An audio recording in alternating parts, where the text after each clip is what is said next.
ഈ താഴെ കാണുന്ന രണ്ട് സിമ്പിളുകൾ എല്ലാ കാറുകളിലും എ സിയിലുള്ളതാണ്. ഇതെങ്ങനെയാണ് പ്രോപ്പറായിട്ട് യൂസ് ചെയ്യേണ്ടതെന്ന് മിക്കവർക്കും അറിയാൻ പാടില്ല. ഇതിൽ ഫസ്റ്റ് സിമ്പിൾ കണ്ടോ, ഒരു വണ്ടിയുടെ ഉള്ളിൽ തന്നെ ഒരു ആരോ മാർക്ക് ഇട്ടേക്കുന്ന ഒരു സിമ്പിളാണ് അത് കാണുന്നത്. അതിന്റെ അർത്ഥം എന്താണെന്ന് വെച്ചാൽ, ആ ഒരു മോഡിലിട്ടിട്ട് നമ്മൾ എ സി ഇടുകയാണെങ്കിൽ വണ്ടിയുടെ ഉള്ളിലുള്ള എയറിനെ തന്നെ വലിച്ചെടുത്ത് തണുപ്പിച്ചിട്ട് തിരിച്ചു തരും. വണ്ടി പുറത്തുനിന്ന് എയർ എടുക്കാതെ വണ്ടിയുടെ ഉള്ളിലുള്ള എയറിനെ തന്നെ വലിച്ചെടുത്ത് തണുപ്പിച്ചിട്ട് തിരിച്ചു തരും. അത് എപ്പോഴാണ് നമ്മൾ യൂസ് ചെയ്യേണ്ടതെന്ന് വെച്ച് കഴിഞ്ഞാൽ, സിറ്റികളിൽ ഡ്രൈവ് ചെയ്യുമ്പോഴാണ് യൂസ് ചെയ്യേണ്ടത്. കാരണം പുറത്ത് എയർ പൊല്യൂട്ടഡ് ആയിരിക്കും, വാഹനങ്ങളുടെ പുകയൊക്കെ കാരണം. അത് വലിച്ച് വണ്ടിയുടെ ഉള്ളിലേക്ക് എടുക്കാതെ വണ്ടിയുടെ ഉള്ളിലുള്ള എയറിനെ തന്നെ വലിച്ചെടുത്ത് തണുപ്പിച്ചിട്ട് തിരിച്ചു തരും. പിന്നെ രണ്ടാമത് കാണുന്ന സിമ്പിളിന്റെ അർത്ഥം എന്ന് വെച്ചാൽ, അതായത് പുറത്തുനിന്ന് ഒരു ആരോ മാർക്ക് അകത്തേക്ക്, ആ സമയത്ത് ആ മോഡിലിട്ട് ഓടിക്കണമെന്നുണ്ടെങ്കിൽ വണ്ടി പുറത്തുനിന്ന് എയർ വലിച്ചെടുത്ത് തണുപ്പിച്ചിട്ടാണ് നമുക്ക് തരുന്നത്.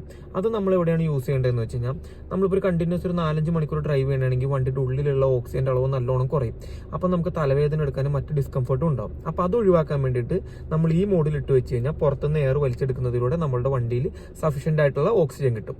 അല്ലെങ്കിൽ നമ്മൾ ഗ്രാമപ്രദേശങ്ങളിൽ പോകുമ്പോൾ പുറത്ത് വായു പൊല്യൂട്ടഡ് അല്ല എന്നുള്ള വിശ്വാസമുള്ള സമയങ്ങളിൽ നമുക്ക് വേണമെങ്കിൽ ആ മോഡ് യൂസ് ചെയ്യാം. അതും അല്ലെങ്കിൽ മഴക്കാലങ്ങളിൽ നമ്മുടെ ഫ്രണ്ട് ഗ്ലാസ്സിൽ ഒരു മൂടൽ മഞ്ഞ് പോലെ ഉണ്ടാവും. അത് ഒഴിവാക്കാൻ വേണ്ടി കുറച്ച് നേരം നമുക്ക് ഈ മോഡിലിട്ട് ഓടിച്ചാലും അത് ഒഴിവാക്കി കിട്ടും. അപ്പം ഇതാണ് ഈ രണ്ട് മോഡുകളുടെ യൂസ്. അപ്പോൾ കറക്റ്റ് ആയിട്ടുള്ള ടൈമിൽ ഈ മോഡ് മാറി മാറി യൂസ് ചെയ്യുക. ഇതുപോലുള്ള ഇൻഫോർമേറ്റീവ് വീഡിയോസിന് പേജ് ഫോളോ ചെയ്യുക.